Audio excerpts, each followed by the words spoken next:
শুভ সকাল বন্ধুরা, আমি কৃষ্ণা কোচবিহার জেলার ছোট্ট একটা গ্রাম থেকে আমার ব্লগ চ্যানেলে তোমাদেরকে জানাই অনেক অনেক স্বাগত আর আমার অনেক অনেক ভালোবাসা।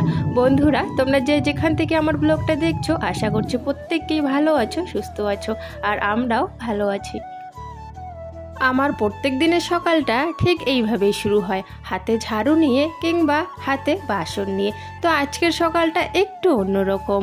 তোমরা অনেক দিনে আমার ব্লগে দেখেছো যে আমরা পাশের বাড়ির থেকে ধান কিনে নিয়েছিলাম। তো অনেক যত্ন সহকারে কিন্তু ওই সময় আমরা ধানগুলো ভালো করে বস্তাতে ভরে রেখে দিয়েছিলাম। তো এখন সময় এসে গেছে এই ধানগুলোকে সেদ্ধ করার। হ্যাঁ গো, ঘরে চাল না ফুরিয়ে গেছে, তো আবার এক বস্তা চাল কিনে আনতে হবে। সেই জন্য ওর বাবা বলল ধান তো আছেই ঘরে, আর বেশ কয়েকদিন ধরে কিন্তু ভালো রোদও উঠেছে, তাই জন্য আমরা ধানের বস্তাটা ঘরের থেকে বের করে নিয়ে আসলাম। আর এখন ধানগুলো আমরা ভিজিয়ে রাখবো।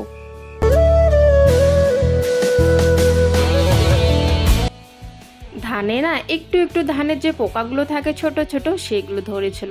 তো একটু আমি ঝেড়ে দেখলাম যে এগুলো বের হয় কিনা, তো সেরকম বের হচ্ছিল না। তাই ভাবলাম চলো আগে ভিজিয়ে রাখি, ভিজার সময় ওই ধানের ছিটে আর পোকাও কিন্তু বেরিয়ে আসবে, তাই না? তো সেই জন্য ঝাড়া বাদ দিয়ে দিলাম। আর এখন দুজনে মিলে ধানগুলো ভিজিয়ে রাখছি। আর হ্যাঁ গো, প্রীতমের বাবা অনেকটাই আমাকে হেল্প করে কাজে। কাজগুলো করতে করতে এইদিকে তোমাদের সুন্দর সুন্দর কমেন্টের উত্তরগুলো দিয়ে ফেলি।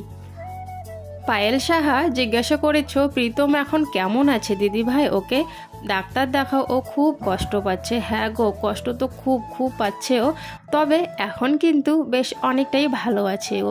হ্যাঁ, ডাক্তার দেখানো হয়েছে, আগেও দেখিয়েছিলাম, তারপর ওই ডাক্তার বাদ দিয়ে আবার অন্য ডাক্তার দেখিয়েছিলাম। তো এখন কিন্তু একদমই ভালো আছে, একটু একটু আছে, তো সেটা সেরকম জ্বালাতন করে না, সেরকম জ্বলে না, খেতে পারে এখন। আর নেক্সট কমেন্ট তানিয়া আপু, আমার নামটা এই যে নিয়ে নিলাম। থ্যাংক ইউ সো মাচ সবাইকে আমাকে এতটা সাপোর্ট করার জন্য, এতটা ভালোবাসার জন্য গো। সত্যি আমি খুব খুব খুশি তোমরা যে আমাকে এতটা ভালোবাসা দিচ্ছ।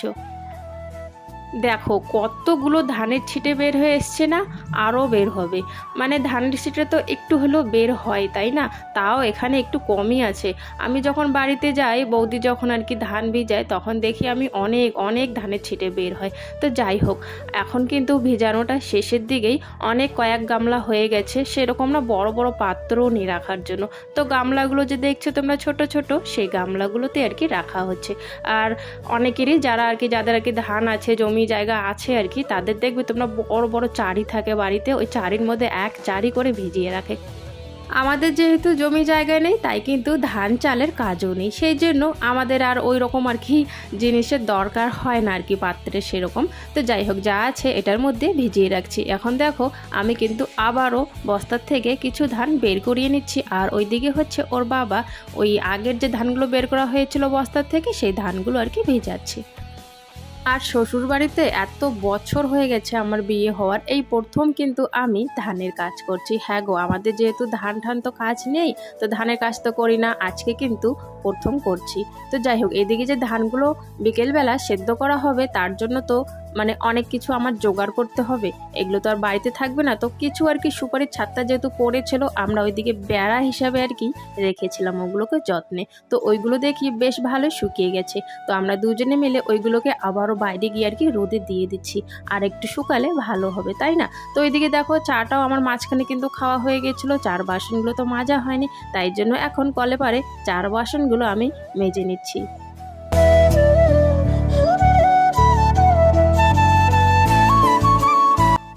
বাসনগুলো মাজার পর ওইদিকে চানটাও করে নিয়েছি, আর এখন চলে এসেছি রান্নাঘরে। চালের জলটা কিন্তু বসিয়ে দিয়েছি।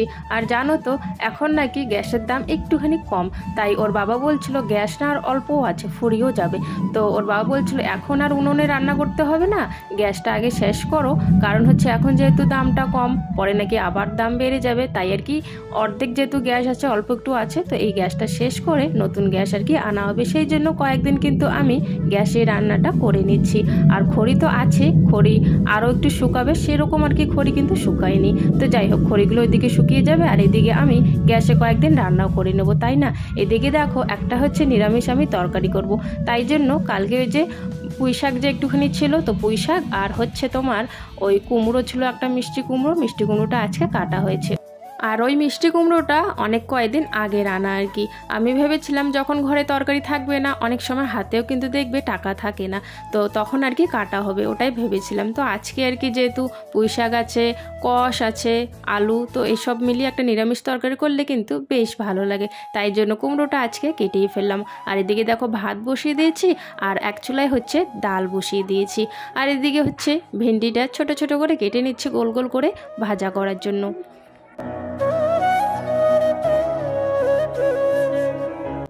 তো আজকের রান্না কিন্তু ভেন্ডি ভাজা আর হচ্ছে সব মিলিয়ে একটা ঘন্ট বলতে পারো, আর হচ্ছে তোমার মুসুর ডাল। তো এগুলো দিয়ে আজকে খাওয়া দাওয়া হবে।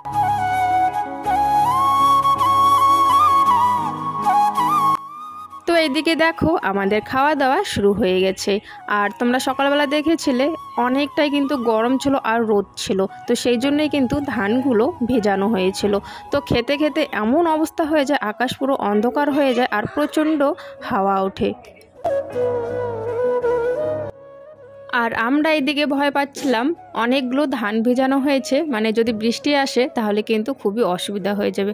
আর সাথে হচ্ছে অনেক কিছু আর কি আশেপাশের থেকে একটু সাইডে ফাইডের থেকে শুকনো পাতা আর হচ্ছে কিছু খড়ি কাটছিলাম যে বাইরে, সেখান থেকেও কিছু পাতা আর টুকরো টুকরো খড়ি বের হয়েছিল, তো সেগুলো আর কি জোগাড় করা হয়েছিল। তো সেগুলো ভিজে গেলে আবার খুবই সমস্যা হবে, তো সেই কারণে আমরা তাড়াহুড়ো করে খেয়ে এখন হচ্ছে গাড়িটাও ঢেকে রাখছি প্লাস্টিক দিয়ে।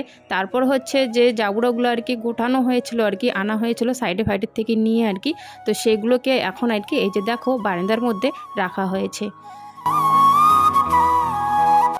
আর এইগুলো হচ্ছে তোমার কলার গাছের যে পাতাগুলো থাকে শুকনো, তো সেইগুলো। আর এই পাতাগুলো নিচে কিন্তু আবার ছোট ছোট গামলা দেখছো তোমরা, এখানে 3-4টে গামলা আছে, সেখানে কিন্তু ধান ভর্তি আছে আর এখানে আছে একটু ধান।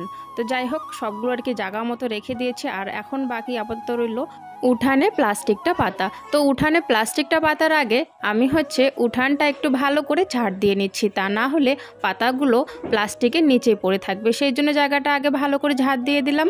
তারপরে হচ্ছে প্লাস্টিকটা কিন্তু পাতা হবে।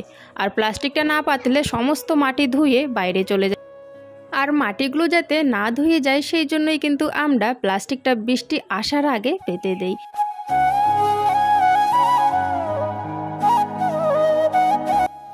তবে বন্ধুরা, অন্ধকার হয় ঠিকই, বৃষ্টি কিন্তু হয় না। এই যে অল্প একটু হালকা হালকা বৃষ্টি হয়, তারপরও কিন্তু সেরকম আর বৃষ্টি হয় না। তো সেই জন্যই আমরা রাতেই কিন্তু ধানগুলো সেদ্ধ করে নিয়েছি। এই যে দেখো, ধান যেহেতু সেদ্ধ করা হবে সেই জন্যই আর কি জায়গাটা ওই দিকে ঠিক করা হচ্ছে।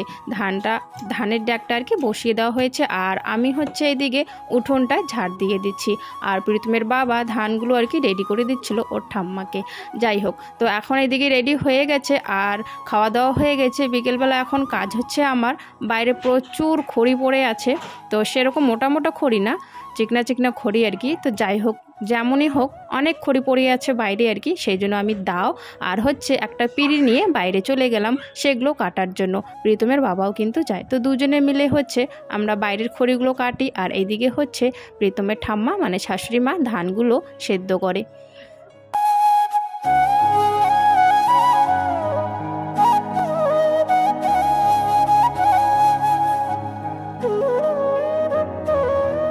আমি বাইরে গিয়ে আবারও বাড়িতে চলে আসি, একটা জিনিস ভুলে যাই সেই কারণে। তবে এখন দুজনে মিলে হচ্ছে যাব আর গিয়ে হচ্ছে খড়িগুলো যতটা হয় আর কি ততটা বিকেলবেলার টাইমটা আর কি কাটবো।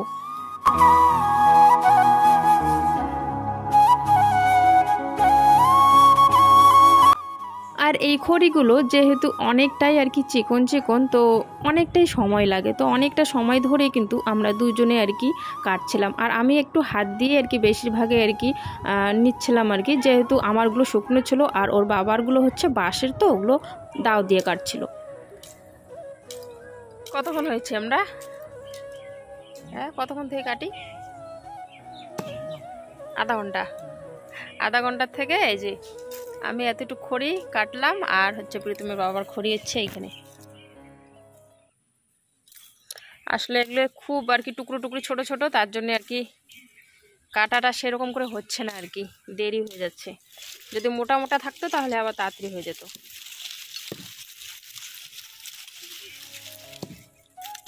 তো বিকেলবেলায় কিন্তু আমরা অল্প একটু আর কি খড়ি কাটি। তারপরে হচ্ছে দেখো এদিকে সন্ধ্যা কিন্তু হয়ে গেছে, ধানগুলো কিন্তু সব ধান সেদ্ধ হয়ে গেছে। আর ওইদিকে হচ্ছে উনুন যে বানানো হয়েছিল ইট দিয়ে, তো সেখানে না কিছু ছাই ছিল আর কি, তো সেই ছাইগুলো আর কি প্রীতমের বাবা ফেলছিল।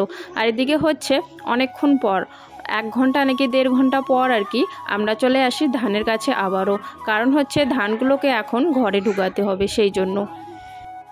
আর এখানে আমরা ভাবছিলাম যে মানে কিসে করে রাখবো এই ধানগুলো, বস্তাতে রাখলে আবার তো সেই বাইরে কালকে নিয়ে যেতেই হবে। তবে এখন যেহেতু গরম আছে, তো গরম অবস্থায় নাকি রাখা যাবে না বস্তায়, তো সেই জন্য আর কি ভাবছিলাম আমরা। তো এখন মোটামুটি আর কি ঠান্ডা হয়ে গেছে, তাও আর কি আমরা বস্তায় না রেখে আর কি আমাদের যে গামলাগুলো আছে মিডিয়াম সাইজের আর কি, তো সেই গামলার মধ্যে কিন্তু আমরা ভরে ভরে রেখে দেব ঘরে। আর অল্প একটু থাকে, সেই অল্পটা কিন্তু আমরা এই যে বস্তাটা যে দেখছো বস্তার মধ্যে রেখে দেই। তো ঘরের থেকে আমি 3টে গামলা নিয়ে আসলাম, এখন গামলাগুলোতে দুজনে মিলে আর কি ধানগুলো ভরে নেব।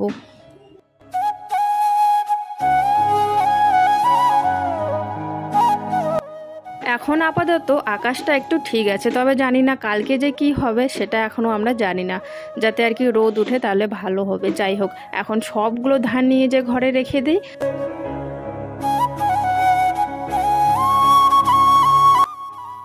ধানগুলো রাখার পর আমার আবার রান্না আছে, রান্নাঘরে গিয়ে রুটি বানাবো।